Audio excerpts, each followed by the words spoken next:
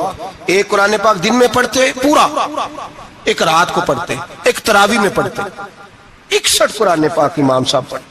آپ فرماتے میں نے چھوڑ دیے ہیں سارے وظیفے، میں صرف رسول اللہ کا قرآن پڑھتا ہوں۔ رمضان سارا قرآن پاک، سارا رمضان۔ اب تو عادت ہی نہیں رہی ہمیں قرآن پاک کی۔ اگر لوگ ناراض نہ ہو تو محفل نعت ہوتی ہے تو تلاوتیں کتنی ہوتی ہیں، اور نعتیں ہم نے ذوق ہی نہیں بنایا، ذوق ہی نہیں بنایا ہم نے تلاوت قرآن کا، اس لیے کہ قراء علماء فقراء ان کو ہم تیار ہی نہیں کر رہے، ہم تو ایکٹر پال رہے ہیں جو پیسے لیتے ہیں نعت خوانی کے، معاذ اللہ۔ او میرے بھائی، کیا قرآن میرے نبی کی نعت نہیں؟ حضرت عائشہ صدیقہ رضی اللہ تعالیٰ عنہ کے پاس صحابہ گئے، کہنے لگے اماں جی ہمیں نبی پاک کا اخلاق بتلائیں، تو اماں جی کہنے لگی جاؤ جا کے قرآن پاک پڑھو، کان خلقہ القرآن، سارا قرآن میرے نبی کے اخلاق کا ہی نام ہے، یہ ساری نعت ہے، یہ ساری نعت۔ اس نعت کو سننے لوگ کیوں نہیں آتے؟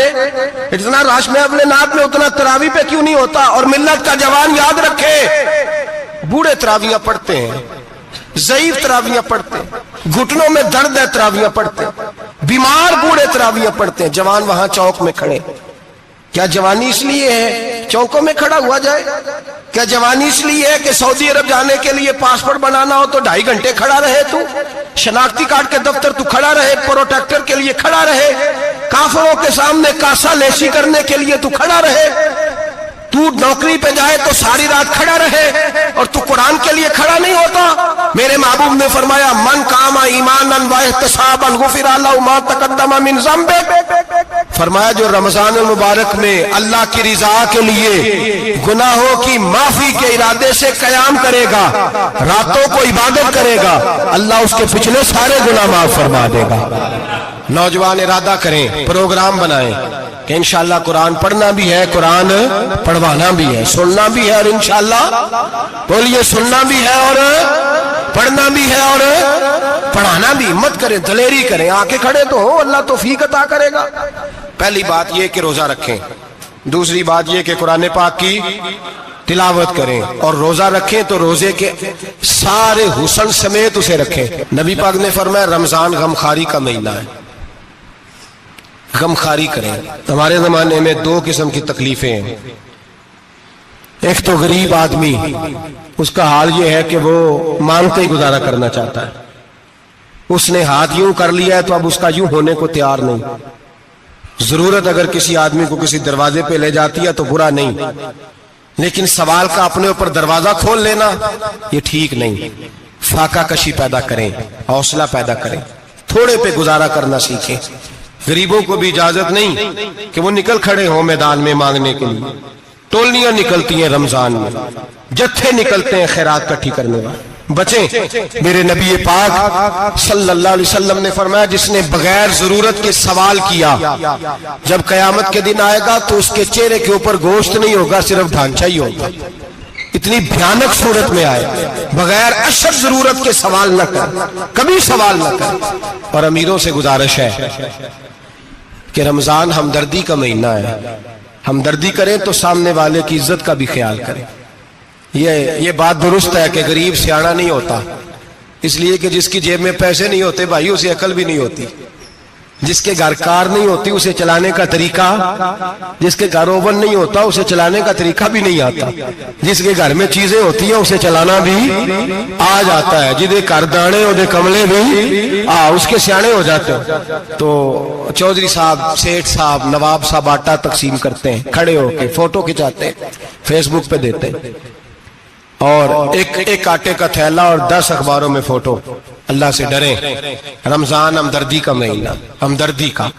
غریب کو دیں تو اس کی عزت کو رسوا نہ کریں، میرے نبی پاک علیہ السلام کے صحابی حضرت عبداللہ ابن عمر رضی اللہ تعالیٰ عنہ ڈھونڈ کے لاتے تھے مسکینوں کو، ڈھونڈ کے، اور جب لاتے تھے تو اپنے دسترخوان پر بٹھا کر اپنے ساتھ افطاری کرایا کرتے تھے.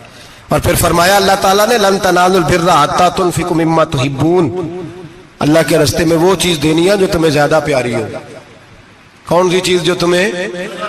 میں تھوڑا سا بے باک ہوں، بعض دوستوں کے ساتھ، سب کے ساتھ نہیں. ایک دوست مدرسے میں گھی دینے آئے ایک دفعہ، تو وہ والا گھی دے گئے جو سب سے سستا تھا. تو میں نے کہا مجھے دیانتداری سے بچائے، آپ یہی کھاتے ہیں گھر میں؟ کہنے لگے نہیں. تو میں نے کہا پھر ہم نے بچے مارنے کے لیے تو نہیں نہ رکھے ہوئے، کیا وہ والا گھی اللہ کے راستے میں پیاری چیز دے رہی ہے نا، اس لیے گلے گلے نوٹ لوگ مسجد کے گلے میں ڈال جاتے ہیں، پھٹے ہوئے ڈال جاتے ہیں، کہتے ہیں جوڑ لیں گے مولوی صاحب. اور خدا کے بندے پیاری چیز دینی تھی تو نے، اور تو نے اس کا ترجمہ الٹ کر لیا ہے. سمجھ لیں رمضان المبارک میں کسی غریب کی مدد کرنی ہے تو ساتھ اس کی عزت بھی کرنی ہے. نبی پاک علیہ السلام کے دروازے پر جب یہ جملہ ایک ہے لیکن بڑا قیمتی ہے. صحابہ کہتے ہیں جب ہم دروازہ رسول پہ جاتے تھے خیرات بھی ملتی تھی اور عزت بھی ملتی تھی. خود بھیک دے خود ہی کہیں منگتے کا بھلا ہو، خیرات بھی ملتی تھی اور عزت بھی ملتی تھی. نبی پاک ساتھ عزت بھی دیتے تھے، مسکین کو غریب کو دیں اور خیر خائی کریں. جوتے بیچنے والے جوتوں کے ریٹ سستے کریں، کپڑا بیچنے والے کپڑے کا ریٹ، درزی صاحب بھی ریٹ سستا کریں، دکاندار بھی چیزوں کا ریٹ، حکیم صاحب پیسے کم لیں، ڈاکٹر پیسے کم کریں، حکومت نرخوں میں کمی کرے، اور یہ کام اجتماعی طور پہ کریں. میرے نبی پاک نے فرمایا رمضان غمخواری کا مہینہ ہے، اس میں غمخواری کرنی ہے، دوسرے کا خیال کریں، احسان کریں، قربانی کریں. یہاں ہر چیز کا ریٹ بڑھ جاتا ہے رمضان شریف میں. ہر آدمی کہتا ہے میرا سیزن آ گیا ہے، توجہ بڑھائیں، خیال کریں، غمخواری کا مہینہ ہے.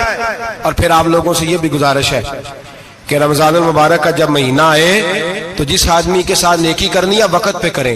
کسی غریب کو پیسے دینے ہیں، کپڑے دینے ہیں تو یکم رمضان کو دیں. میں اکثر دوستوں سے پوچھتا ہوں، میں کہتا ہوں قاری صاحب نو جوڑا کدو دیندے ہو؟ کہندے 27ویں والے دن.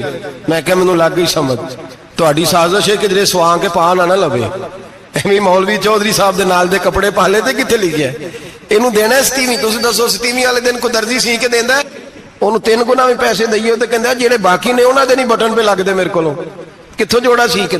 تو کس دن دیتے ہو قاری صاحب کو؟ کیا مقصد ہے؟ پہننے کے لیے دے رہے ہو یا اس لیے دے رہے ہو کہ نہ پہن سکے؟ تو بھائی آپ جب کسی کو کچھ چیز دیں گے تو کب دیں گے؟ جب وہ استعمال کر سکے. غریب کو لوگ فطرانہ دینے جاتے ہیں عید سے 1 دن پہلے، تو کیا کرے گا اس کا؟ وہ نہ تو کپڑے خرید سکا نہ روٹی لا سکا. بلکہ میرے حضرت صاحب فرماتے ہیں رمضان سے پہلے دے دو، رمضان کی نیت کر کے رمضان سے 1-2 دن پہلے دے دو، اللہ رمضان جتنا ثواب ہی عطا فرمائے گا. رمضان سے پہلے دو جس کو کچھ ہے دن، قبل از وقت تیاری کرو. اور میرے قبلہ حضرت صاحب فرمایا کرتے اپنے کپڑے بعد میں، غریب کے بچوں کے کپڑے پہلے، اپنے گھر کی ضروریات بعد میں، غریبوں کی ضروریات. اس لیے کہ اللہ پاک نے ان کا رزق بھی ہمارے گھر بھیج دیا ہے. ہماری ڈیوٹی لگائی ہے کہ تم نے بانٹنا، بانٹنے والے بنو. اور یہ ذہن بنائے کہ پتہ نہیں کس کا حصہ تھا جو اللہ نے میرے گھر بھیجا. یہ ذہن بنا کے بانٹ. اور جس کو دینے جائیں، ہاں آپ کو اجازت ہے تھوڑا بہت پتہ کرنے کی، لیکن تھوڑا بہت تفتیش کرنے کی اجازت، بال کی کھال اتارنے کی اجازت. میں نے دیکھا ہے لوگ غریبوں کا انٹرویو لیتے ہیں، تیرا تو فلانا کمانے والا نہیں، تیرا تو فلاں بچہ. او بھائی بہت سارے غریب ایسے ہیں، بڑے ہیں جو کمانے کی کوشش کرتے ہیں لیکن ان کا سبب نہیں بنتا. ہاں ہے ایسے لوگ جو سعودی عرب چلے گئے ہیں، کہتے ہیں تیرا تو فلاں باہر نہیں گیا ہے، لیکن سارے سعودی عرب جانے والے بھی مال کمانے کی طاقت نہیں رکھتے. کئی وہاں بھی بیٹھ کے بیچارے قرضوں میں الجھے ہوئے ہیں، وہاں والوں کے ظلم کا شکار ہے. بہت ساری آزمائشوں میں تو تفتیش کرتا ہے. میرے امام شافعی کا ایک جملہ اگر آپ کو یاد رہ گیا تو بات بن جائے گی. امام شافعی رحمت اللہ، بلکہ حضرت غوث اعظم جیلانی کے پاس وہ بات آپ کو زیادہ فائدہ دے گی. حضرت غوث اعظم جیلانی کو ان کا ایک مرید سمجھانے لگ گیا، کہنے لگا حضرت جی آپ سب کو دیتے رہتے ہیں، ہر بندہ مستحق نہیں ہوتا، ذرا ٹٹول کے دیا کریں. تو غوث اعظم جیلانی فرمانے لگے بھائی مجھے تو لگتا ہے تو بھی ان چیزوں کا مستحق نہیں تھا جو اللہ نے تجھے عطا کر دی ہے. پہلے تو بتا تو مستحق تھا، تجھے اپنی حیثیت اوقات کا پتہ ہے جو اللہ نے تجھے دے دیا؟ طاقت تھی، کوالٹی تھی، تیرے اندر وہ صلاحیت تھی؟ رب نے تو نہیں تیری تفتیش کی کہ تو قابل ہے کہ نہیں، تو اللہ کے بندوں کی تفتیش کرتا پڑتا ہے؟ امام شافعی فرمایا کرتے، امام شافعی فرماتے رب تجھے پرکھ کے نہیں دیتا، ٹٹول کے نہیں دیتا، رسوا کر کے نہیں دیتا، تو غریبوں کے ساتھ یہ سارا ظلم کیوں کرتا ہے؟ بس پتہ چل گیا وہ ضرورت مند ہے تو دے، اس لیے کہ اجر تجھے غریب نے نہیں دینا، اجر اللہ نے دینا ہے، اور اللہ اجر عمل پہ نہیں دیتا، اللہ تو نیت پہ اجر عطا فرماتا ہے۔ تو نیت دیکھ تیری کس طرح کی۔ تو میرے بھائی غریب کو دیں، قبل از وقت دیں۔ رمضان مبارک میں چوتھا کام، بات آخری اور چوتھا کام سنیں، رمضان میں دین سیکھیں۔ شیطان قید ہوتا ہے زیادہ سے زیادہ، اور جب آدمیوں کا پیٹ خالی ہوتا ہے نا تو ذہن جو ہوتا ہے نا وہ بھی اس کا فریش ہوتا ہے، اس میں کوشش کریں دین سیکھنے کی۔ میرے نبی کریم صلی اللہ علیہ وسلم نے اس دین کو علم کا دین قرار دیا ہے، شعور کا دین قرار دیا ہے، فہم کا دین قرار دیا ہے۔ نبی پاک صلی اللہ علیہ وسلم نے فرمایا ایک عبادت کرنے والا عشاء کے بعد کھڑا ہو اور فجر تک نماز پڑھتا رہے، ایک عالم دین عشاء پڑھ کے سو جائے، اٹھ کے فجر پڑھ لے، تو وہ 70 عبادت کرنے والوں کا درجہ زیادہ نہیں، عالم کا درجہ پھر بھی زیادہ ہے، اس عالم دین کا درجہ زیادہ ہے، اس لیے کہ وہ لوگوں کو آگاہی دیتا ہے، شعور بخشتا ہے۔ یہ دین جو ہے یہ، اور نبی پاک صلی اللہ علیہ وسلم نے فرمایا عبادت کرنے والے پر عالم کا درجہ اتنا ہی زیادہ ہے جتنا میرا درجہ اپنے غلاموں پر زیادہ ہے۔ عالم کو حضور نے اتنا بڑا مقام دیا، دین سیکھیں، شعور حاصل کریں، یہ فقاہت کا دین ہے، شعور حاصل کرنے کا دین ہے۔ اور نبی پاک صلی اللہ علیہ وسلم نے فرمایا دین کی ایک بات سیکھ لینا 1000 نفل پڑھنے سے زیادہ درجہ رکھتی ہے، دین کی ایک بات سیکھ لینا 1000 جنازے میں شرکت سے زیادہ درجہ رکھتی، دین کی ایک بات سیکھ لینا، میرے نبی پاک صلی اللہ تعالی علیہ وسلم ارشاد فرماتے 1000 مریض کی عیادت کرنے سے زیادہ درجہ رکھتی۔ فرمایا جس نے رات کے ایک لمحے میں دین کی ایک بات سیکھی، اللہ اسے ساری رات عبادت کرنے سے زیادہ ثواب عطا فرمائے گا۔